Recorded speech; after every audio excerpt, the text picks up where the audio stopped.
মা, আপনার শাড়িটা একটু ময়লা হয়েছিল, আমি ভালো করে সাবান দিয়ে ভালো করে কেচে সুন্দর করে শুকিয়ে আপনাকে দিলাম। ওই দেখি কেমন পরিষ্কার হয়েছে। বাবা, ভালোই তো পরিষ্কার হয়েছে। প্রচুর সাবান গুঁড়ি, সার্ফ গুঁড়ির গন্ধ ছাড়ছে।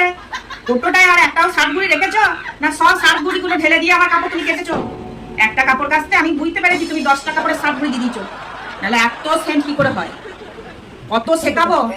অনেক বছর তো এসেছো ঘরকে, প্রতিদিন বলি যে এইভাবে টাকা পয়সা নষ্ট করতে নাই, আমার খোকনকে অনেক কষ্ট করে টাকা পয়সা রোজগার করতে হয়। এইখানে 10টা কাপড় কাচা দেখতো, সেইখানে একটা কাপড় ঠিক চাললে তুমি। ওই রকম কাপড় আমার কাচতে হবে না। এরপর দিন থেকে সাবান গুঁড়ি দিয়ে কাপড় কাচার আগে আমাকে দেখিয়ে সাবান গুঁড়ি দেবে। আমি যতটুকু বলে দেবো ওই 8 চামচ সাবান গুঁড়ি দিয়ে 10টা কাপড় কাচতে হবে, বুঝতে পেরেছো? টাকা পয়সার অনেক দাম, সাবান গুঁড়ির অনেক দাম। যাও, এখন যাও, তোমার কাজ করো।